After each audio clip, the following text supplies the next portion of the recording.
Hello and welcome to The View from the IDB. I'm joined by Panama's Finance Minister, Dulcidio De La Guardia. Thank you for joining me. We were having a quick chat earlier about Panama's role within Latin America as a regional hub, obviously with the Panama Canal. And you were telling me that FDI in logistics is actually growing. So can you give me some figures about that and also update me on the economic growth of the country? Well, first, yes, Panama continues to attract very strong foreign direct investment. Last year, FDI reached 10% of GDP. It grew almost over 15% against the previous year. And this year, 2017, we expect FDI to continue to come to Panama at a very strong pace. So this will presumably remain and focus mostly in the logistics side of the economy?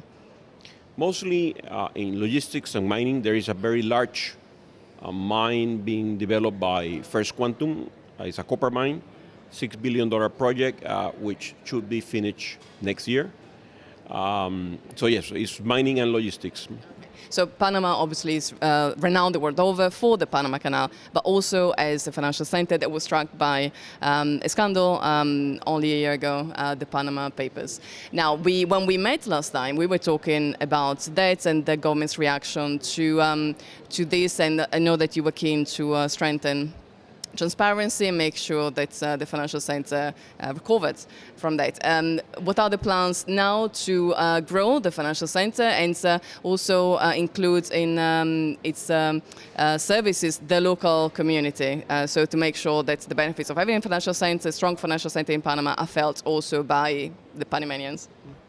Well, first, we will continue to make sure that Panama's financial center it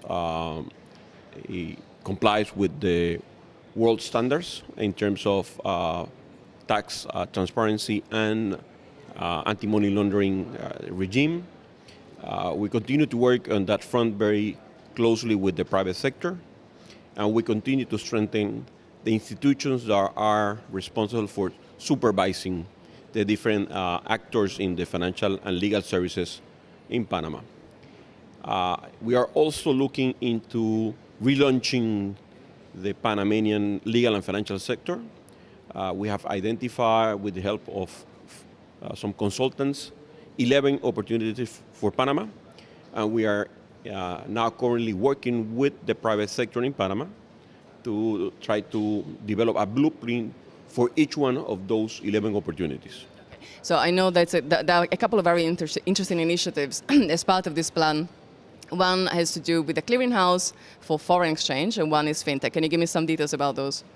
Well, yes, there are, as I said, there are 11 opportunities. One is we're exploring the possibility of setting up a clearinghouse for foreign exchange in Panama.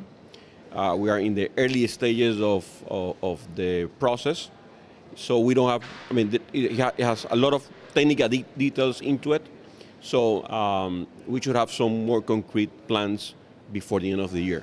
And the other area we are exploring is also for Panama to become a hub for fintech. So we're also working with the private sector on that front. Recently, we hosted an event with the help of the government of Israel on fintech in Panama, and we continue to explore the opportunities that these new technologies could bring to Latin America and to Panama in particular. Very interesting topic for the whole of the region. What about financial inclusion? Well, Panama is one of the most inclusive financial countries in Latin America. It's the easiest country to get a loan from the financial sector, according to the World Economic Forum. We continue to strengthen that role. So that is keen. I mean, you can get, for instance, 40-year mortgages on your house in Panama. So it's not, and we make sure that the regulations are in place with the right incentives for the financial sector to cater to low-income housing. Well, so quite a lot on your plate for this year. Thank you for your comments, Minister. Thank you. Thank you very much.